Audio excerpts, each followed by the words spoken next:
Welcome to the For the Church podcast, another great gospel-centered resource from Midwestern Baptist Theological Seminary. My name is Jared Wilson. I'm an associate professor of pastoral ministry and author in residence at Midwestern Seminary. And I'm here as always with my friend and my colleague and my co-host, assistant professor of systematic theology, Dr. Ronni Kurtz. How are you, brother? I'm doing all right. We were just discussing the color or lack thereof of the grab bag. Doing this again? No, I'm not going to do that because we were asked about the mail bag. That's right. Not Yes, the grab bag. The grab bag's a whole totally different We were bag. asked about the mail bag. Yeah. So nobody asked about the grab bag unless you want to have your That good treatment. name raked all over the coals. In 2 different episodes. Yeah. Life been treating you okay? How's the Easter week been for you? And it was a great Easter week. I know this will air after Easter, but man, it was such a sweet time. Our pastor preached. I told him, I was like, I'm not kidding you. I think that's a top 5er for me, like a top 5 sermon. And then we did like an Easter egg hunt at our house afterwards. And I don't know, there must be something in the water because I got a lot of feedback on my Good Friday message in particular. And what we usually do at Liberty is Liberty Baptist Church is a tradition. It's been the last, since I've been there almost, I think, last 10 years perhaps, where we do, it's always on the sayings of Jesus from the cross, and we have different guys who preach like 7-minute messages or something. And this year I asked the elders, hey, what do you think if I just preach a sermon that night and we just do a more traditional kind of service rather than our tradition? And they're like, that's fine. So I don't know if it's just because it was different and not how we've always done it. Yeah. But I had, such the feedback on the Good Friday message in That's particular amazing, dude. I'm glad to hear that. was really overwhelming and really a blessing. That's amazing. There was an older lady, an older member of our church. She's been there in the church for decades, actually.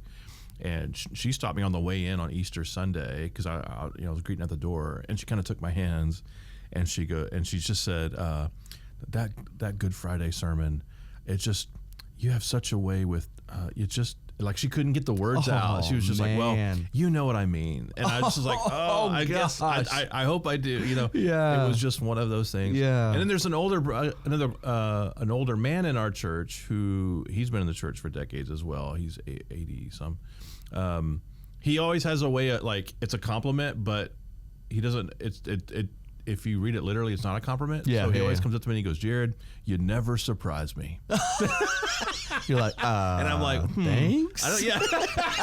I think he means it's always good, or it's all. That's right. Always he means it as a compliment, but it almost sounds like You're like, it's just like it's routine or something. I don't know. You never that's amazing. It's like, I think it means always surprised, or I don't know what he means, but here's a little gospel glimpse of my Sunday for listeners just before we jump into the grab bag. What stuck out to me on the sermon on Sunday, you asked about it, was it's one of those things where you've read it 1,000 times and the Lord uses the particular preaching of or hearing of the word to stir your affection. But after the resurrection, when the text says that Christ first appeared to Cephas, which is obviously Peter, and to think about Peter's failure in denying Christ 3 times. Yes. And then for Christ to show up to Peter first. Yes. There is something I have this tendency in my inward feedback loop is often Ronnie, you're a failure. And for Jesus to show up to the failure first. Yeah. There is something powerful there. I've preached on that before. I think there's even a kind of humor in it as well. Yeah. Of it's certainly a comfort for Peter because the last thing that he did was deny Jesus. Yeah. And Jesus sends word, right, ahead of that. I want to talk to the disciples and Peter. Yes. So he names him by name. Yeah. If you're hearing that report and you're Peter, you're thinking, oh, he wants to talk to me. And well, he said everybody. Yeah. But he named you, Peter. That's right. He wants to see you. Come to the principal's office. I think there's something, and then they're having that, they're eating breakfast. Yes. I just think Peter is kind of shaking in his sandals there, but then, of course, you do have that lovely reunion. Yes. The Peter story is so gospel rich, man. Yeah. It's I've got a beef. Oh, not to transition too hard. Yeah. It's actually, and the reason I'm bringing this up, because it's actually my wife's beef. Okay, I actually know what this beef is. Although I kind of share it. Okay. But she also said that I was going to forget. Okay. So I got a beef about her beef. Yeah. Because I told her, that's good podcast banter. And she's like, you won't remember. Look at You're you. not going to remember that. This is and for you, here Becky. I am remembering that. This was from when this airs, it'll be like a month before. Yeah. So Becky's beef is she gets we get into a particular kind of candy. And then is this what you thought? No, yeah. This is a totally different beef. You thought it was different. Yeah. And then it gets discontinued. Okay. So there's a couple of examples. One is M&M's does these different flavors that they do. And they did this kind called coffee nut. Did you ever have coffee nut M&M's? No. The absolute best M&M's. Wow. They're tremendous. If you're listening to M&M's. We ordered a box, a case of them off of Amazon because we loved them so much. Yeah. They don't make them anymore. Wow. We even went to the M&M's, the Hershey store in Pennsylvania, and they had all the different M&M's, no coffee nut. We look every time we're at Target at the M&M's, and they keep putting out garbage flavors, birthday cake M&M. Yeah, come on. I mean, they keep putting out all this stuff. Where's the coffee nut? You cannot order them. They were the best. They're better than peanut butter. Peanut butter or peanut and almond. They just have all kinds of stuff. They need to bring back the coffee nut. But then the other thing, her favorite candy ever is Sixlets. You ever had Sixlets? Oh, I love Sixlets. Sixlets are better than M&M's. Heard that name in I tasted it when you said that, but I was not ready for that. Her absolute favorite. She says those are amazing. They're better than M&M's. I think she may be right. She's definitely I think right. they are better than M&M's. And you know who used to have them? The only place we could ever find them in the wild was at Hobby Lobby. Weird. Hobby Lobby had Sixlets, but they don't have them anymore. We actually went last week. Y'all used to have Sixlets. They used to not only have the traditional, the multicolored tube ones. Yeah. They had in the wedding section where you could buy bulk candies that you put in wedding dishes or centerpiece or whatever. This is an amazing. They had beef. the mints. They have mints and things, and they had pastel colored Sixlets, big bags of Sixlets in the wedding section. That would be nice because I've never had a handful of them. Yeah, no, it's they always don't. just it's in a the little tube. Yeah, no, this is a big bag. Oh wow! And it's pastel purple or baby blue. I love how much time this is getting. Sixlets, and they don't have those anymore. We asked them. I was like, y'all still curious? And then you go into Cracker Barrel. We were just in Cracker Barrel yesterday. They have all the vintage candies. You ever been to Cracker Barrel? I just love that you're frequenting Hobby Lobby and Cracker Barrel. You're just aging yourself. I'm 50 years old. I don't know what you want from me. I'm a 50-year-old man. Where should I be? Hot Topic? Should I be at Spencer's Gifts and American Eagle? Keep going with your Cracker Barrel. We're Hobby Lobby. We're Cracker Barrel.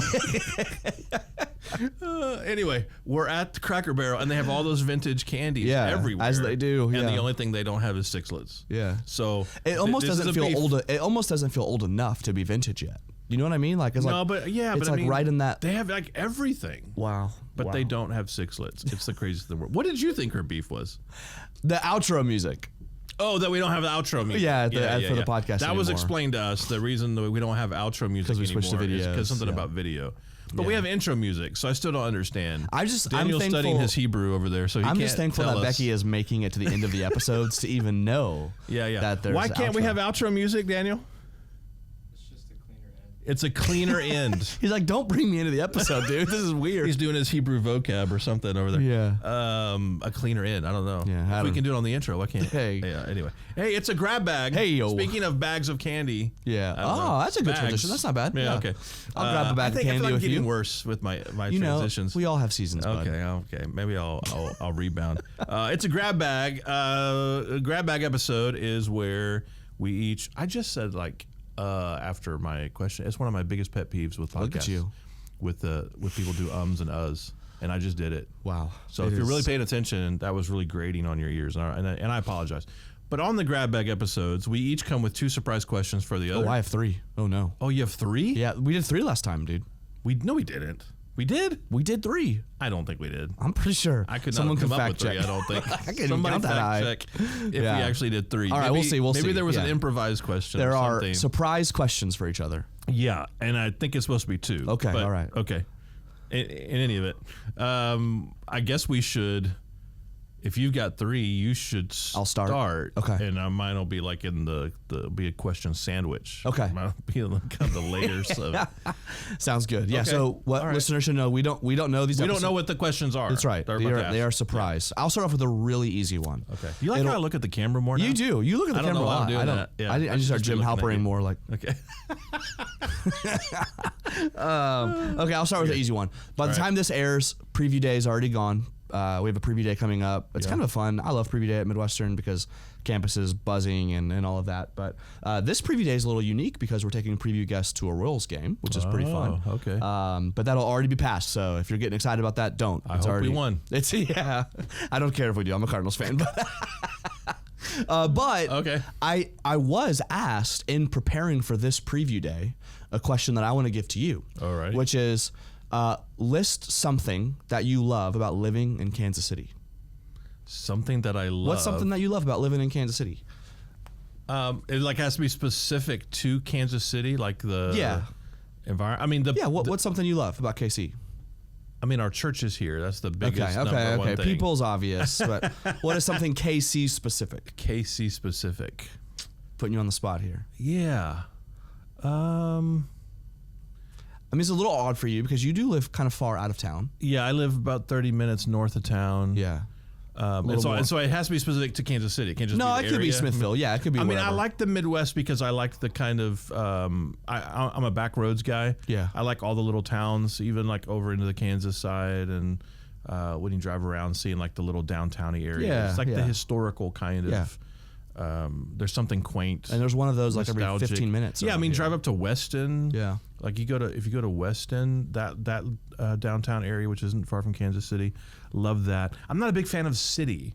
Okay. So you're not going to hear me say, "Oh, I love the Crossroads District" or Power and Light or anything I don't spend time down there. Yeah. I don't like downtowny. That's just not my vibe. But that would be true anywhere. This isn't like that's right. Kansas City downtown's terrible or anything. Yeah.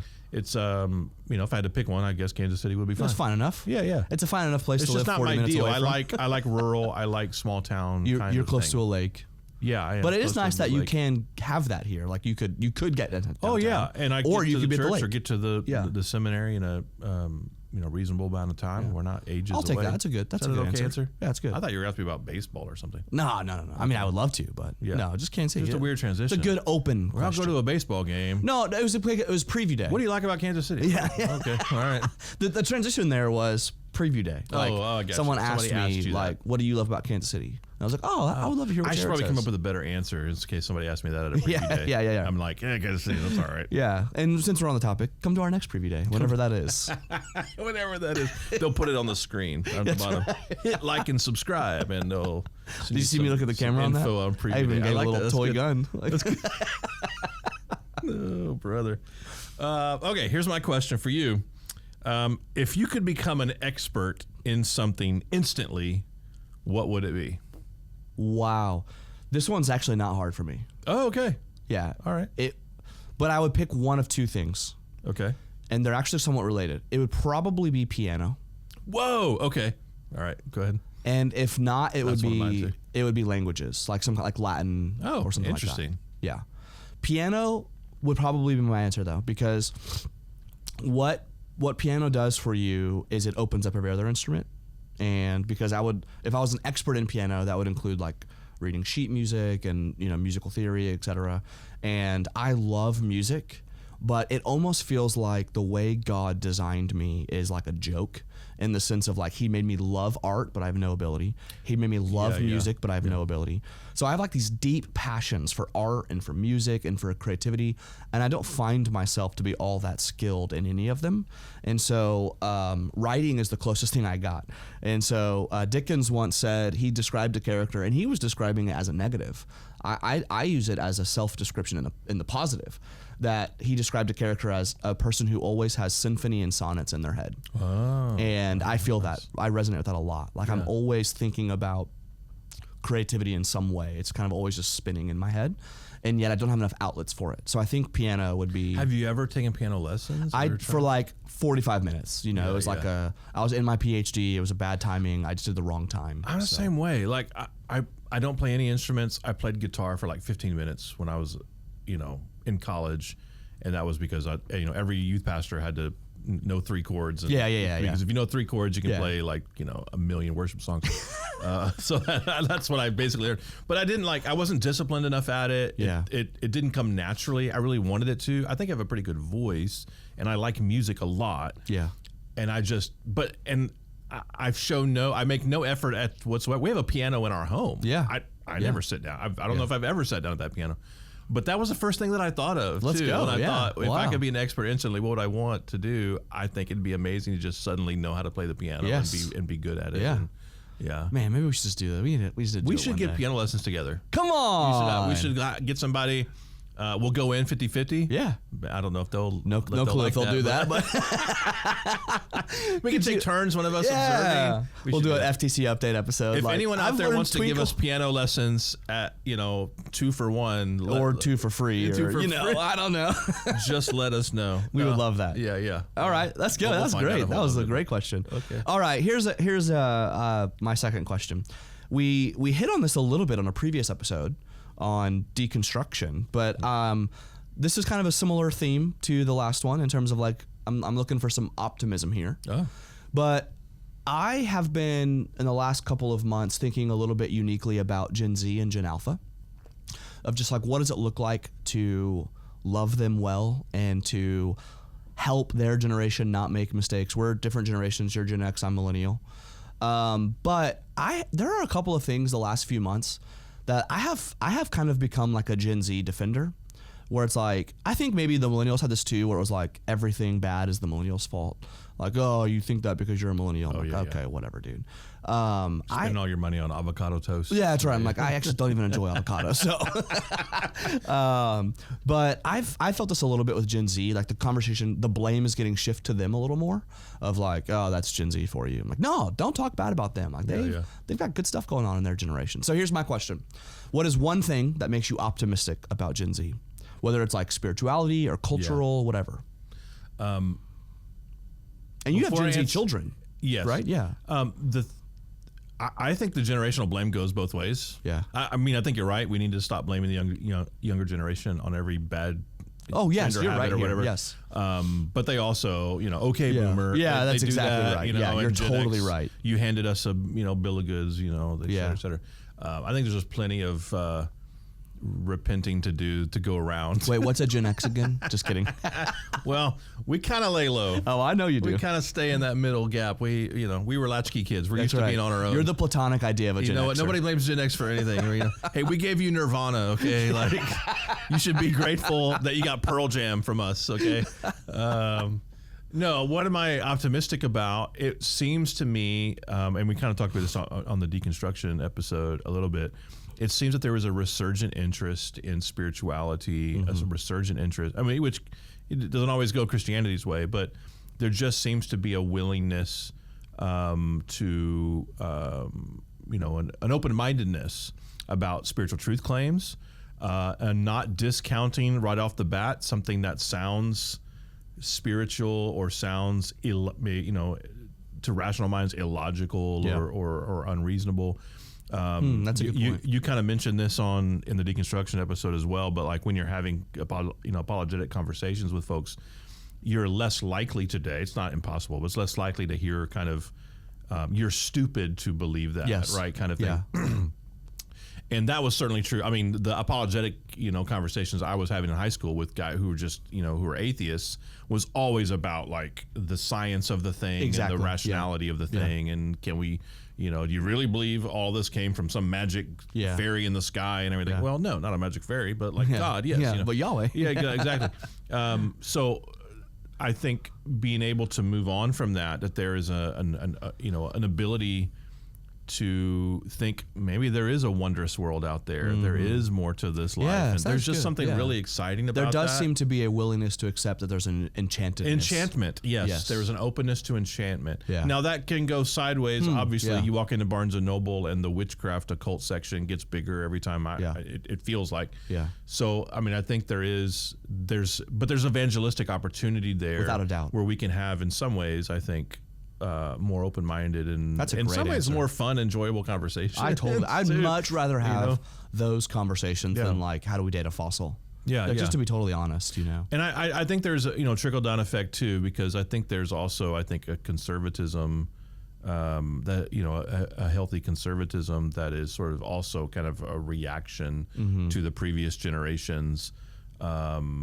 Very illiberal liberalism. It's packaged as liberalism, but very kind of restrictive and fundamentalist. It's kind of a progressive fundamentalism or fundamentalist progressivism. Yeah. And I think Gen Z is showing signs of kind of rejecting that and embracing a true conservatism, and that I think has me optimistic. Yeah, that's good. Those are great answers. Yeah, totally.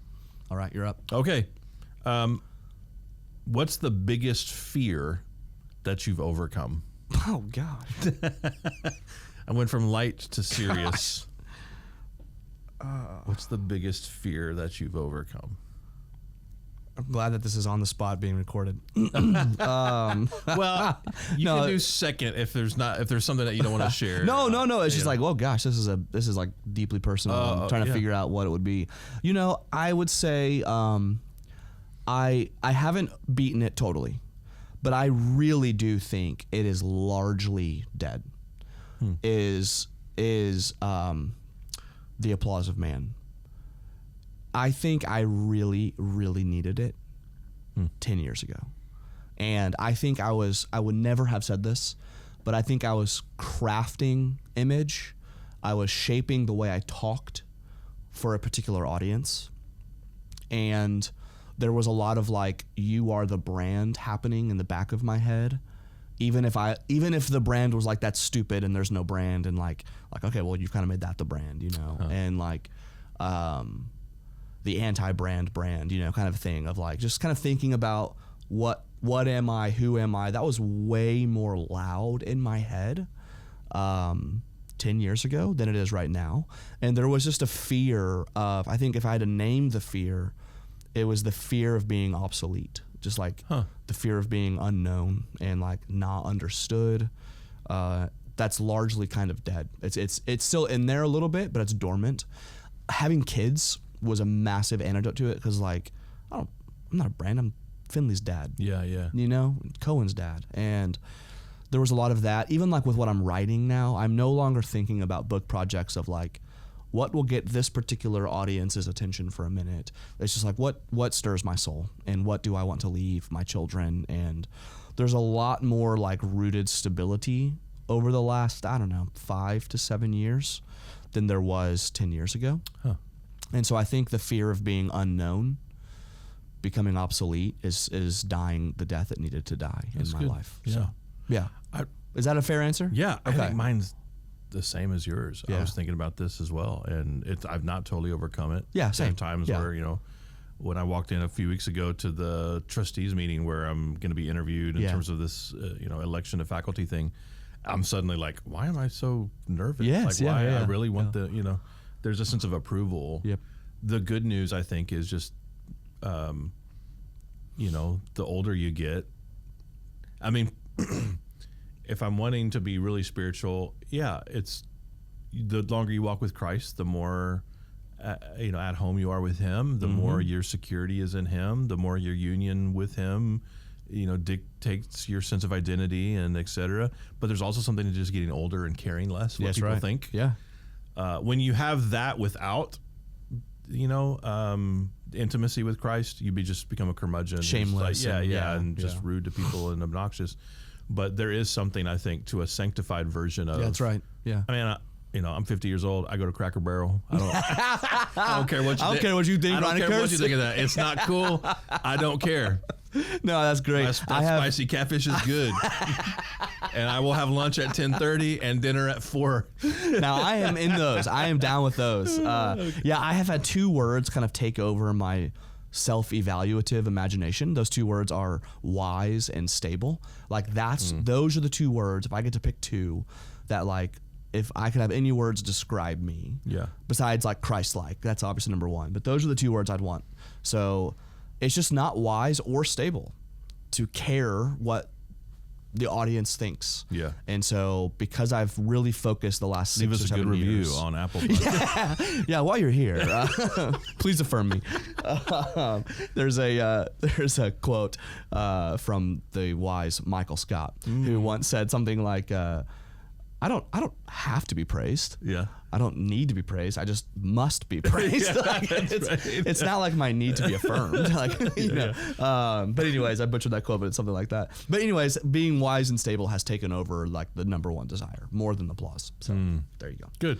All right, last one. Last question. Pastor preaches on a Sunday morning. Yeah. Steps down from the pulpit and just immediately is hit with a wave of like, that was terrible.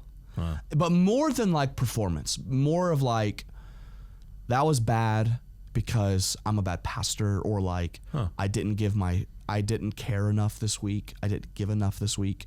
There's real like not light but heavy self-accusations going on of like, that was a bad pastor because you can't focus during the week and you can't, whatever. Yeah. You're the doctor. They come to you. What's your prescription for that pastor on Sunday night, Monday morning? There's just a lot of self-shame from the Sunday morning. Yeah. Romans chapter 8 and 1 Peter chapter 5. I think Romans chapter 8 centers you on the depths and the substance and the heights and the breadth of the riches of grace. To begin with, there is no condemnation for those who are in Christ Jesus. To end with more than conquerors is, I just think that a long, steady staring at the wonder of the good news, because that bad news can really, the volume just gets cranked up, especially when we've preached a dud. And it may have objectively, like, I'm not even it's talking actually like a dud. We're a self-pitying person and we're looking, it's falsely modest or whatever. Like, no, like it was a bad sermon. Yeah. Or, but yeah, to stare at the gospel. And then I just think in 1 Peter 5, where Peter characterizes pastoral ministry as a kind of suffering after you've suffered a little while, right? He's exhorting elders. I just think that's very helpful for him to characterize ministry that way. So we can see, because then he says, after you suffered a little while, the chief shepherd, when he appears, he will give you the unfading crown of glory. Amen. Yeah. So to keep in mind that the glory doesn't come now. We're going to get it later, but it's not going to come now. So we need to understand that we shouldn't be looking for that applause, that approval, that sense of I arrived, I did it, I've accomplished it. We don't hit that finish line until we actually have hit the finish line. And the Lord is going to give you, he will give you the unfading crown of glory. That good news and that perspective on ministry, I just think is super helpful. It's a good last word. Yeah. Well, I appreciate that. Yeah. I actually had a moment like this a couple of weeks ago. Really? Yeah. I just felt like the sermon was good enough. I didn't feel like it was a dud. It's fine. Yeah. But I just thought, this is a base hit, and I felt bad about it. I thought people aren't, because I mean, part of it is when you get good encouragement and good feedback. Yes. Yeah. You start to actually notice if you don't get it or you just crave it. And I think, man, I've been preaching so good. This one's got to be good. And I just remember it was Saturday night and I was wrapping it up and I just thought, I just have to make sure the gospel's clear. I'm faithful to the text. I don't need to be looking for some kind of I'm bringing it all home moment or some emotional crescendo or something like that.